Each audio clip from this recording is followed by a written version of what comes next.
अस्सलाम वालेकुम जी, मैं हूं हैदर वड़ैच और आप देख रहे हैं civil world with Haider Waraich. तो जी हमने पब्लिक सर्विस कमीशन के पास्ट इंटरव्यूज की प्रिपरेशन स्टार्ट कर रखी है। आज के इंटरव्यू नंबर 26 का हमारा फर्स्ट क्वेश्चन है, how much steel is used in slab, कि किसी भी स्लैब में स्टील कितनी यूज होती है। तो वैसे तो ये है 0.7 टू 1%। वैसे 1% से अगर हमारा कोई हैवी स्ट्रक्चर है तो ये 1 से 1.5 से 2% तक भी हम यूज़ कर सकते हैं। ठीक है। अगर रेजिडेंस बिल्डिंग है तो रेजिडेंशियल के लिए ये तकरीबन 1% ही यूज़ करते हैं। कोई कमर्शियल है, कोई प्लाजा है, तो उसमें इसकी परसेंटेज ज़्यादा भी हो सकती है, तकरीबन 1 से 2%। ठीक है, इससे ज़्यादा नहीं होगी। तो ये तो है उसकी परसेंटेज, लेकिन इसके थंब रूल भी हैं। अगर हम थंब रूल की बात करें, इंटरव्यूअर आपसे ये पूछेगा कि ये जो मेरा जो स्लैब है रूम में, इस स्लैब के ऊपर फॉर एग्जांपल ये 10 बाई 10 का हमारा एक रूम है। ठीक है, इससे हट के ले लेते हैं। तो 10 बाई 10 रूम में कितना स्टील हम यूज़ करेंगे, तो वो स्टील हम थंब रूल से निकालेंगे। या आपसे डायरेक्ट इंटरव्यूअर पूछ सकता है कि स्टील को फाइंड करने का, कैलकुलेट करने का कोई थंब रूल है तो बताएं। ठीक है जी। नेक्स्ट क्वेश्चन है हमारा ये है, what is the thumb rule for steel reinforcement. तो स्टील रीइंफोर्समेंट का थंब रूल क्या होगा। ठीक है जी, अगर तो हमारे पास कोई स्लैब है, तो स्लैब के केस में एक तो थंब रूल ये है कि मैं जो है वो एसएफटी निकाल लूंगा। फॉर एग्जांपल 10 बाय 10 का रूम है तो मेरे पास 100 स्क्वायर फुट स्लैब बन जाएगी। ठीक है, 100 स्क्वायर फीट स्लैब है, उसकी मैंने उसकी थिकनेस नहीं ली, उसका सिर्फ एरिया लिया है। तो एक तो चीज ये है कि 1 से 1.5 kg जो है ना, 1 फुट पे लगेगा, 1 स्क्वायर फुट में यूज होगा। यानी कि ये अगर 10 बाय 10 का रूम है तो इसका मतलब है 10 बाय 10 करेंगे तो 100। तो 100 का मतलब है कि हर 1 फीट में 1 kg या 1 से 1.5 kg, यानी कि 100 kg से लेके 150 kg तक यूज होगा 10 बाय 10 वाले रूम में। ये तो हमारा हो गया एक थंब रूल। ठीक है, थंब रूल नंबर 1 हो गया। दूसरे नंबर पे है जी, अगर हमारा मीटर्स में है। ठीक है, अगर हमारा मीटर्स में है, हम मीटर्स में कैलकुलेशन कर रहे हैं। ठीक है, तो फॉर एग्जांपल मेरा ये 10 मीटर है, ये भी 10 मीटर है, तो ये 100 स्क्वायर मीटर बन जाएगा। तो एक स्क्वायर मीटर में 10 से 15 केजी यूज होगा 1 मीटर में। ठीक है, तो ये हमने याद कर लिया जी, 10 केजी यूज होगा। तीसरा इसमें एक थंब रूल है जो मोस्टली हम अपने जो है ना एस्टिमेशन में यूज करते हैं। अगर आप कोई एस्टिमेट बनाएंगे तो उसमें आप ये थंब रूल के तौर पे इसको यूज करते हैं, 6 lbs पर फुट क्यूब। इसमें हम स्क्वायर नहीं लेते। स्क्वायर से मुराद है कि अगर हमारे पास 10 बाय 10 का रूम था तो 10 बाय 10 डायरेक्ट करके उसके स्क्वायर से हम ले लेते हैं। 1 स्क्वायर फुट में अगर 1 kg यूज हो रहा है तो डायरेक्ट हम निकाल लेते थे। लेकिन इसमें हम स्लैब की थिकनेस को भी लेंगे। अगर स्लैब की थिकनेस को लेंगे, अब स्लैब की थिकनेस कितनी है, फॉर एग्जाम्पल इसी की ही बात कर लेते हैं, तो इसका पहले हम वॉल्यूम निकालेंगे। 10 बाय 10 से इसका एरिया निकलेगा और इसकी थिकनेस से मल्टीप्लाई करेंगे, इसका क्या निकल जाएगा, वॉल्यूम। अब वॉल्यूम को जो है वो अगर वॉल्यूम मेरे पास 1 क्यूबिक फीट है, यानी कि क्यूबिक फीट है ना, 1 क्यूबिक फीट में 6 lbs हम यूज करेंगे इसको, स्टील को। ठीक है, अब इसकी एग्जांपल की तरफ जाते हैं जी। एग्जाम्पल फॉर एग्जाम्पल ये एग्जाम्पल है जी फार्मूला बेस्ड मेथड, वो ही मेथड है जी 6 lbs वाला। ठीक है, क्या करेंगे हम, वॉल्यूम फाइंड करेंगे। वॉल्यूम कैसे फाइंड करेंगे, area of slab multiply by thickness. अब एरिया ऑफ स्लैब थिकनेस करूंगा तो मेरे पास वॉल्यूम आ जाएगा। वॉल्यूम जितना भी आया, वॉल्यूम को मैं मल्टीप्लाई बाय 6 कर दूंगा, मेरे पास डायरेक्ट स्टील की वैल्यू आ जाएगी इन lbs। ठीक है, अच्छा जी। नेक्स्ट फॉर एग्जांपल, इसकी एग्जांपल है जी, एग्जांपल मेरे पास जो है वो 100 स्क्वायर फुट जो है मेरे पास एरिया है। ठीक है, अब जी ये मेरा स्लैब का टॉप एरिया है। अब इसकी थिकनेस फॉर एग्जांपल 6 इंच इसकी थिकनेस है, और 6 इंच कितना बनता है जी, 0.5 फीट। अब अब मैंने जो मेरे पास एरिया था इसको मल्टीप्लाई कर दिया इसके थिकनेस के साथ, यानी कि इसकी थिकनेस 0.5 के साथ मल्टीप्लाई कर दिया, तो आंसर आ गया 500 क्यूबिक फीट। अब जितना भी क्यूबिक फीट था इसको मल्टीप्लाई 6 कर दिया। ये 6 क्या है, ये एक थंब रूल है। ठीक है, अब 6 कर दिया तो आंसर मेरे पास आ गया 3000 lbs। अब LBS आ गया तो इसका जब मैं टन बनाऊंगा तो ये तकरीबन बन जाएंगे 1.5 टन। LBS से हमने केजी बनाना हो तो वो हम क्या करेंगे, LBS टू केजी जाएंगे तो इसको मल्टीप्लाई करेंगे 0.4536 के साथ, मैं पहले भी बता चुका हूँ। तो मेरे पास ये आ गया। एक और एग्जांपल से मैं आपको बताना चाहूँगा, ये तो एग्जांपल थी 6 LBS वाले की, और मोस्टली इसी थंब रूल को यूज़ किया जाता है एस्टिमेशन में। अच्छा, एक और मैंने आपको बताया जी, हमें पता है कि अगर हम मीटर्स में ले रहे हों, फुट में ले रहे होंगे तो 1 फुट से लेके 1.5 फुट, मतलब 1 केजी से लेकर 1.5 केजी यूज होगा 1 स्क्वायर फीट में। ठीक है, अब इसकी एग्जांपल ले लेते हैं। फॉर एग्जांपल 1000 स्क्वायर फीट मेरे पास एरिया है। अब 1000 स्क्वायर फीट एरिया है, थिकनेस का कोई जिक्र नहीं, तो इस एरिया को मैंने डायरेक्ट मल्टीप्लाई कर दिया 1 से या 1.5 से। अब मैंने, क्योंकि हमारे पास यही होता है ना, 1 से 1.5 केजी हमारा यूज होगा 1 स्क्वायर फीट में, तो वो ही हमने 1000 को 1.5 के साथ मल्टीप्लाई कर दिया तो मेरे पास 1.5 टन आ गया। अब आप देख सकते हैं कि मैंने ऊपर वाली एग्जांपल में भी 1000 स्क्वायर फुट का लिया था, उसमें मैंने थिकनेस को भी किया था और मेरे पास आंसर जो है वही आया था जी 1.5 टन। और अब मैंने क्या किया जी, अब मैंने सिर्फ उसकी थिकनेस को नहीं लिया, उस एरिया को लिया। 1000 स्क्वायर फुट उसका एरिया है, एरिया को अब मैंने मल्टीप्लाई कर दिया थंब रूल के साथ। थंब रूल इसका क्या है जी, 1 स्क्वायर फुट पे 1 से 1.5 जो है वो केजी यूज होगा, तो 1.5 केजी मैंने लगाया तो मेरे पास 1.5 टन आ गया। ये 2 केजी भी हो सकता है, ये इससे ज्यादा भी हो सकता है, कम भी हो सकता है, अब स्ट्रक्चर की नेचर पे होगा, लेकिन 1.5 केजी लगाया तो डायरेक्ट आ गया। ठीक है, अब किसी और जो है ना वो एग्जाम्पल के थ्रू देखते हैं। एक और चीज हमें पता है कि कोई भी स्लैब है ना, उसमें तकरीबन 0.8 से लेके ना 0.8 से लेके 1% तक है वो जो है स्टील यूज होगा, या 0.7 से लेके 1% तक नॉर्मली। तो अब हम इसको बाय वॉल्यूम भी लेके चेक करते हैं। अब मेरे पास जो स्लैब है वो 100 स्क्वायर मीटर की स्लैब है, अगर तो 100 स्क्वायर मीटर की स्लैब में थिकनेस उसकी 6 इंच है। 6 इंच से मुराद 150 mm है, तो 150 mm को इशारिया 15 मीटर बन जाएगा। अब इसका वॉल्यूम निकाला मैंने, वॉल्यूम कैसे निकलेगा, 100 मल्टीप्लाई बाई ये, तो ये मेरे पास 15 मीटर क्यूब वॉल्यूम आ गया। अब इस स्लैब का वॉल्यूम मेरे पास आ गया जी, ये स्लैब के वॉल्यूम से मैंने क्या किया, परसेंटेज निकाली कि स्टील कितनी परसेंटेज में यूज होगा। स्टील यूज होना है 0.8%, या यूज होना है जी 1 पॉइंट मतलब कि 1% तक यूज हो सकता है। ठीक है, तो 0.8 बिलफर्ज हमने 0.8 ही यूज किया, तो 0.8 यूज किया। 0.8 किस में से, 100 में से 0.8, यानी कि 1% भी स्टील यूज नहीं होता, तो ये परसेंटेज निकल गई 0.8 डिवाइडेड बाय 100 मल्टीप्लाई बाय 15। 15 क्या था, मेरे पास टोटल वॉल्यूम था, तो ये मेरे पास किसका वॉल्यूम आ गया, ये सारे का सारा वॉल्यूम मेरे पास आ गया स्टील का, कि इतना वॉल्यूम स्टील हम यूज कर सकते हैं।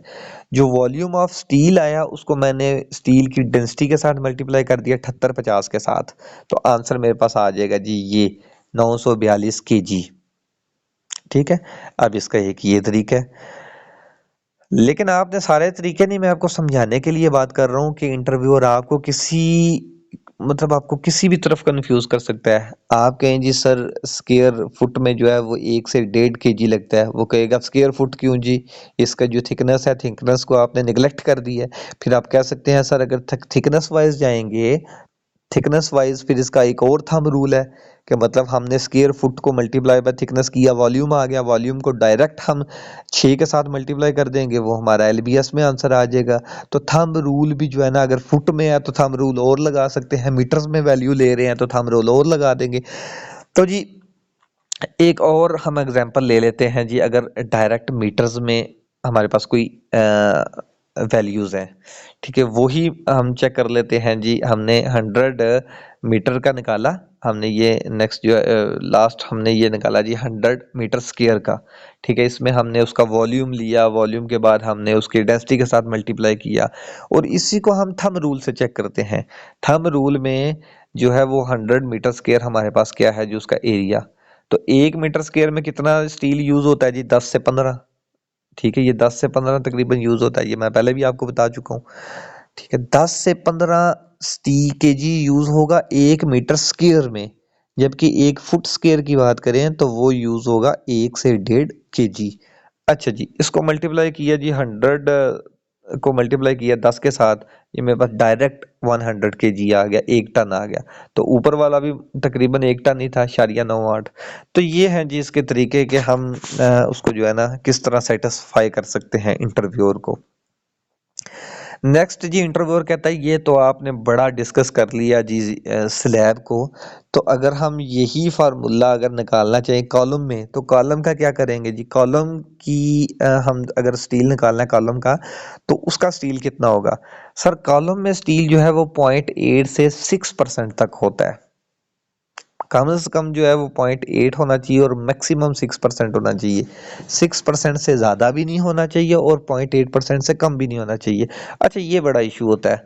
अगर हम स्लैब की भी बात करते हैं ना, ऊपर हमने सारा स्लैब को डिस्कस किया है, तो हम ऐसा नहीं कर सकते कि हमने कुछ स्टील बनाई है ना, कुछ स्लैब बनाई है ना, तो स्लैब में जो हमने स्टील यूज़ करना है ना, वो हम बहुत ज़्यादा स्टील भी नहीं यूज़ कर सकते, बहुत कम भी स्टील नहीं यूज़ कर सकते। कोशिश करनी चाहिए ये बैलेंस्ड स्टील हो, बैलेंस्ड सेक्शन हो, ठीक है। अगर तो हम बहुत ज़्यादा स्टील यूज़ कर देंगे, ठीक है, हम स्टील ज़्यादा यूज़ करेंगे, देखें जी स्टील जितना ज़्यादा होगा स्टेबिलिटी उतनी इंक्रीज होगी, ठीक है, हम उतनी सेफ साइड पे होंगे, स्ट्रक्चर फेल नहीं होगा। तो ये हमारी जो है ना खुशफहमी है, गलतफहमी है। गलतफहमी इसलिए है कि जब हमने स्टील को ज़्यादा यूज़ कर लिया, स्टील ज़्यादा यूज़ कर लिया, एक तो ये मतलब अनइकोनॉमिकल हो गया, बहुत ज़्यादा जो कॉस्टली हो जाएगा। नंबर 2 ये है कि हमारा जो कंक्रीट है ना और एक स्टील है, 2 ही चीज़ें हैं आरसीसी में। अब जब उसके ऊपर लोड लगेगा ना, तो स्टील को तो हमने ज़्यादा यूज़ कर लिया, तो स्टील तो अब जो है ना स्टील से पहले कंक्रीट फेल हो जाएगा ज़्यादा लोड लगने की वजह से। जब स्टील फेल हो जाएगा ना, तो स्टील तो फेल हो गया, स्टील में तो क्रैक्स अपीयर हो गए, अब सारे का सारा लोड अब बियर करना है उसने, स्टील ने। तो अब स्टील डायरेक्ट इतना बियर नहीं कर सकता, ठीक है, तो यकदम जो है ना इधर से क्रैक्स आ जाएंगे और यकदम सारे के सारी स्लैब नीचे गिर जाएगी, ठीक है।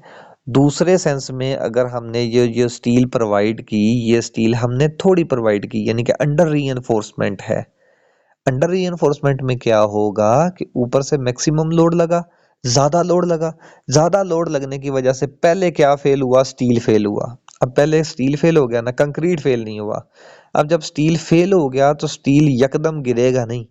अब स्टील फेल होकर गिरने की कोशिश की लेकिन कंक्रीट गिरा नहीं, कंक्रीट ने जो है ना उसको कुछ ना कुछ बियर कर लिया और क्रैक्स अपीयर होना शुरू हो गए, इधर क्रैक्स अपीयर होना शुरू हो गए।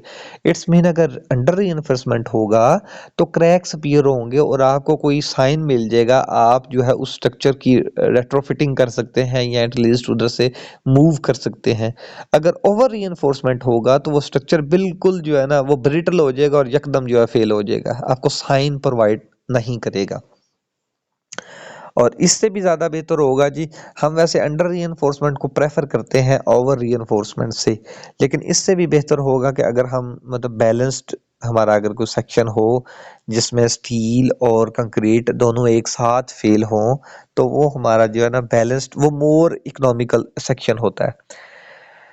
अच्छा जी, हम डिस्कस कर रहे थे जी कॉलम में, तो कॉलम में हमारे पास 0.8 से 6% तक होनी चाहिए, लेकिन ये स्ट्रक्चर की मतलब हमारा तकरीबन ये 2 से 4% जो है ना हम यूज़ करते हैं, ठीक है, मतलब 0.8 तक तो नहीं लेके जाते ना, 6 वैसे भी जो है वो ओवर रीइंफोर्समेंट हमने स्ट्रक्चर को जो है ना मतलब कि मोर इकोनॉमिकल हो और मैक्सिमम लोड भी जो है ना वो बियर कर ले, तो ये अमूमन जो है 2 से 4% तक जो है ना वो इतनी स्टील काफ़ी होती है।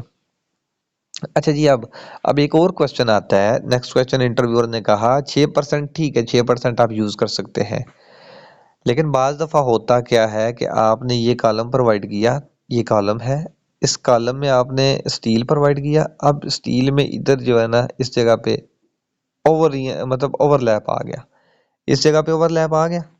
अब इसका अगर हम क्रॉस सेक्शन लेंगे ना तो हमें ये जो स्टील वायर्स नज़र आ रही हैं, फॉर एग्जांपल इधर स्टील नज़र आ रही है ना, एक इधर नज़र आ रही है, फॉर एग्जांपल ये हमारी बार्स हैं, तो इस बार के साथ स्पेसिफिकली मैं इस जगह का क्रॉस सेक्शन लूँ तो मुझे इधर दो दो बार्स नज़र आएंगी क्योंकि मैंने ओवरलैप जो किया।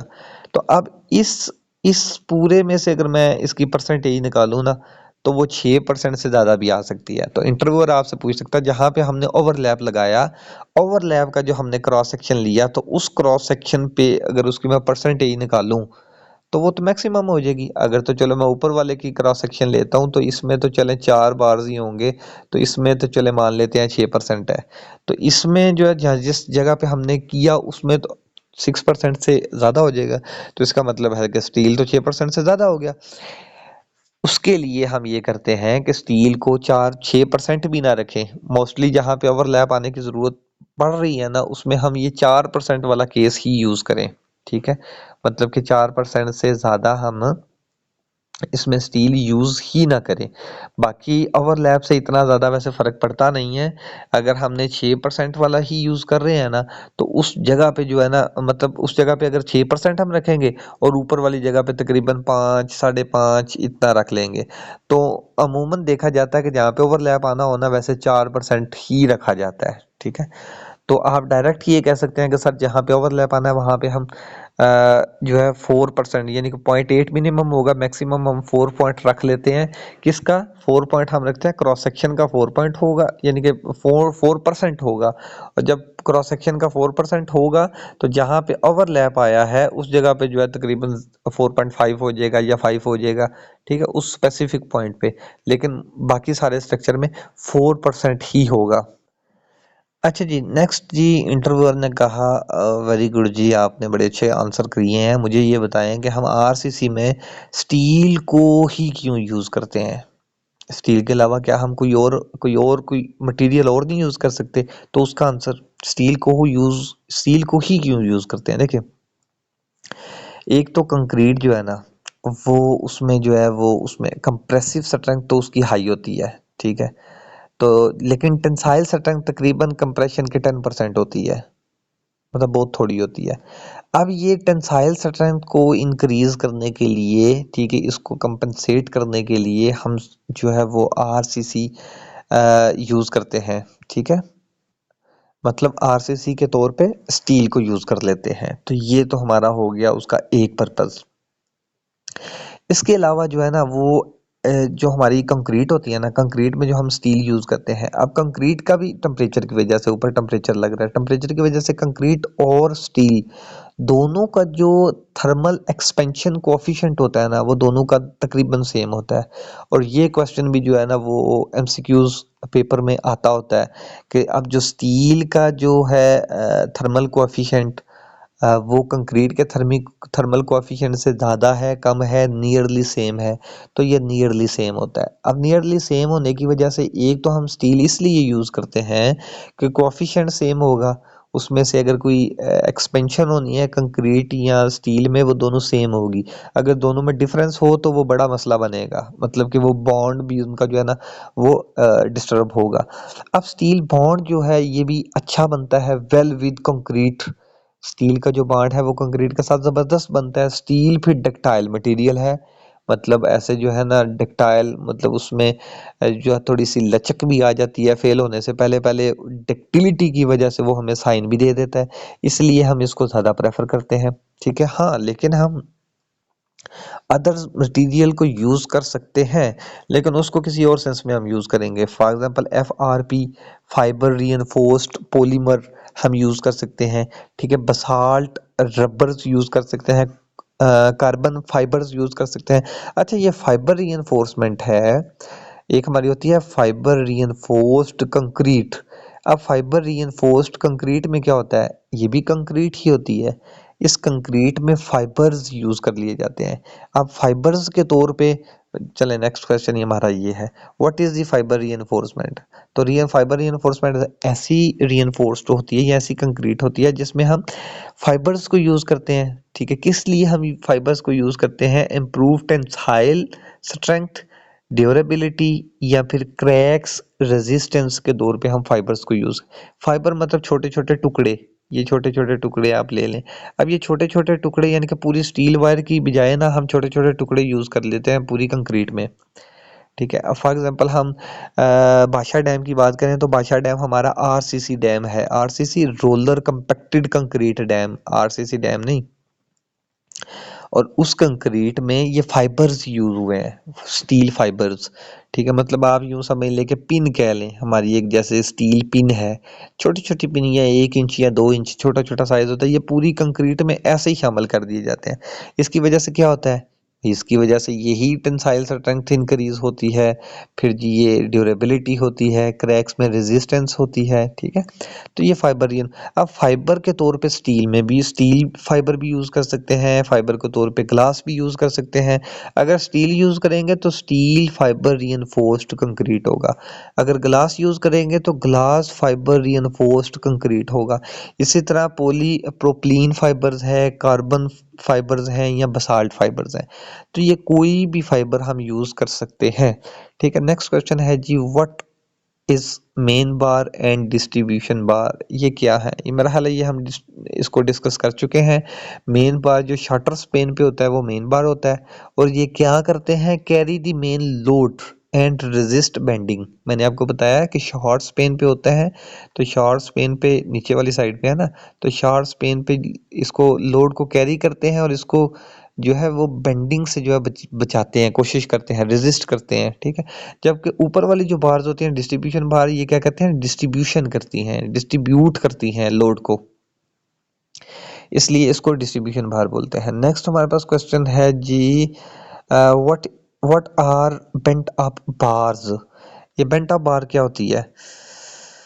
अच्छा जी, बेंट ऑफ बार है, फॉर एग्जांपल ये स्लैब की ही बात करते हैं, तो मैंने आपको बताया था कि अच्छा चलो स्लैब का क्रॉस सेक्शन लेते हैं। ये हमारी स्लैब है, अगर हम इसका क्रॉस सेक्शन लिया हमने, ठीक है, ये स्लैब है, तो इसमें हमने ये नीचे यूज़ करते हैं, इसको हम कहते हैं मेन बार कह लें, या आप इसको कह लें जी, हमने जो है ना ये पॉजिटिव, इस तरह ऐसे नीचे आ रहा था ना, पॉजिटिव मूवमेंट को जो है ना वो रोकने के लिए हमने नीचे स्लैब के नीचे बार्स लगाई, और इसको जो है ना ये होगी पॉजिटिव मूवमेंट को रोकने के लिए। ये जो नेगेटिव मूवमेंट थी दोनों तरफ, उसको रोकने के लिए हम नेगेटिव मूवमेंट, मतलब नेगेटिव मूवमेंट को रोकने के लिए बार्स लगाते हैं, वो इधर लगाएंगे। ठीक है, बीम के दोनों कॉर्नर्स में। ठीक है, और ये होता क्या है, हम बाज़ दफ़ा तो ये पूरी की पूरी लगा देते हैं ये स्लैब, लेकिन बार, लेकिन बाज़ दफ़ा होता ही है कि ये आधी लगाई जाती है जहाँ पे सिर्फ पॉजिटिव मूवमेंट आनी है, और ये बार जैसे ऊपर लगाई जाती हैं। ठीक है, ऊपर वाली बार्स जो है वो नेगेटिव मूवमेंट को कंट्रोल करेंगी, नीचे वाली बार्स जो है वो पॉजिटिव मूवमेंट को कंट्रोल करेंगी। लेकिन बाज़ दफ़ा हम क्या करते हैं कि हमने क्या किया, ये हमारे पास अगर कुछ है तो इस स्लैब में हमने ये जो हमारी पॉजिटिव के लिए थी ये, और इसको इधर से बेंट कर लिया 45 डिग्री पे या किसी एंगल पे, और ऐसे कर लिया। ठीक है, बजाय इसके कि हम अलहदा जो है वो ऊपर वाली बार्स लगाएं नीचे वाली बार्स लगाएं, तो इधर से हमने बेंट कर लिया, तो इसको हम बोलते हैं बेंट ऑफ बार। ठीक है, बेंट अप बार, तो ये बेंट ऑफ बार होगी। ठीक है, और इसी तरह ये मैंने आपको बताया कि ऊपर वाली जो लेयर होगी, मतलब ऊपर वाली बार होगी जो टॉप मतलब टॉप साइड पे होगी, क्रॉस सेक्शन के अपर वाली साइड पे होगी, उसको हम क्या, वो किस लिए होगी, नेगेटिव मूवमेंट के लिए, तो उसको हम नेगेटिव बार भी कह सकते हैं। ठीक है, और नेगेटिव बार कौन सी होगी, जो नेगेटिव मूवमेंट को कंट्रोल करेगी, प्लस उसको शियर से बचाएगी। ठीक है, शियर से बचाएगी, बाकी शियर को बचाने के लिए फिर हम यूज़ करते हैं स्टिरप्स यूज़ करते हैं। ठीक है, इसके अलावा जी ये बेंट ऑफ बार या नेगेटिव बार यूज़ करते हैं जो शियर से भी हमें रेजिस्ट करते हैं और नेगेटिव मोमेंट को भी कंट्रोल करते हैं। जज़ाकल्लाह, मिलते हैं जी नेक्स्ट वीडियो में।